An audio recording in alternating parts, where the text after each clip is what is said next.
श्री स्वामी समर्थ मंडळी. वर्षभराचं काम एकदा उन्हाळ्यामध्ये करून ठेवलं की वर्षभर काही टेन्शन राहत नाही. म्हणजेच काय तर आपले वाळवणाचे पदार्थ. तर असाच एक उपवासाच्या वाळवणाचा पदार्थ बनवतोय. त्यासाठी 2 वाटी शाबू तांदूळ रात्री भिजत घालून ठेवलेले होते. शाबू तांदूळ एका मोठ्या भांड्यामध्ये ट्रान्सफर करून घ्यायचे आणि 5 ते 6 बटाटे उकडलेले घेतलेले होते. बटाट्याची साल काढून या पद्धतीने खिसणीने खिसून घ्यायचे आहेत. तुम्ही मॅशरने सुद्धा मॅश करू शकता, पण मॅशरने मॅश केल्याने त्याच्यामध्ये घुटळे राहतात. त्यामुळे शक्यतो खिसणीने खिसून घ्यायचे बटाटे. बटाटे खिसून होतात तोपर्यंत तुम्ही आपल्या चॅनलला सबस्क्राईब करा, व्हिडिओला लाईक करा, मित्रमंडळींमध्ये फॅमिली सर्कलमध्ये शेअर करा आणि रेसिपी कशी वाटली ते सुद्धा कमेंट करून सांगा. हो, आणखीन एक गोष्ट, तुम्ही ही बटाट्याची चकली बनवली की नाही ते सुद्धा सांगायला विसरू नका. बटाटे किसून घेतल्यानंतर 1 चमचा लाल तिखट, चवीनुसार मीठ घालून घ्यायचं आणि मॅशरने मॅश करून घ्यायचे.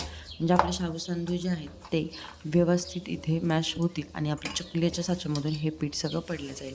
त्यानंतर हाताने एकदम एकजीव करून घ्यायचं आहे. तुम्ही मॅशरने करू शकता किंवा हाताने, दोन्ही तुमचा पर्याय.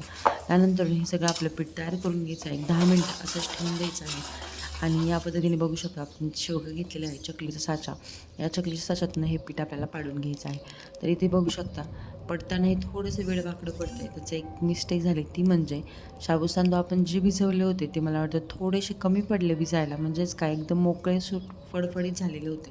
तर थोडंसं पाणी त्या शाबू तांदळामध्ये राहील या पद्धतीने पाणी आपल्याला त्याच्यामध्ये ठेवायचं आहे.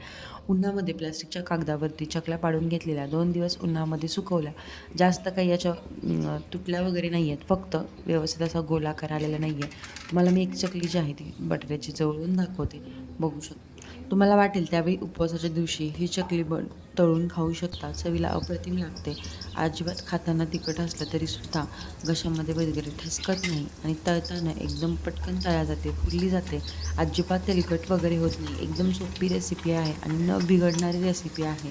त्यामुळं ही एकदा नक्की ट्राय करा.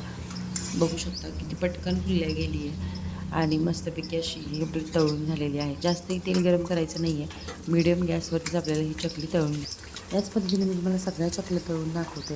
उपवासाच्या बघू शकता किती मस्तपैकी फुलत आहेत. अजिबात करपत वगैरे नाही किंवा लालसर उठत नाही आहेत बटाटा घातला तरीसुद्धा.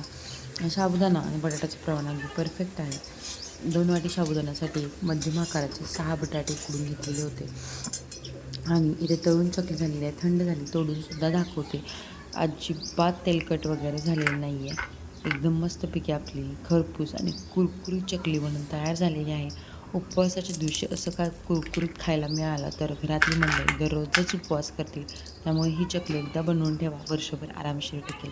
तर आता मग पुन्हा भेटूयात अशाच आणखीन नवीन रेसिपीसोबत. तोपर्यंत सगळ्यांनी मस्त खा, स्वस्त राहा आणि रेसिपी आवडली असेल तर आपल्या चॅनलला सबस्क्राईब करा, व्हिडिओला लाईक करा आणि ही रेसिपी इतरांपर्यंत नक्की पोहोचवा. धन्यवाद.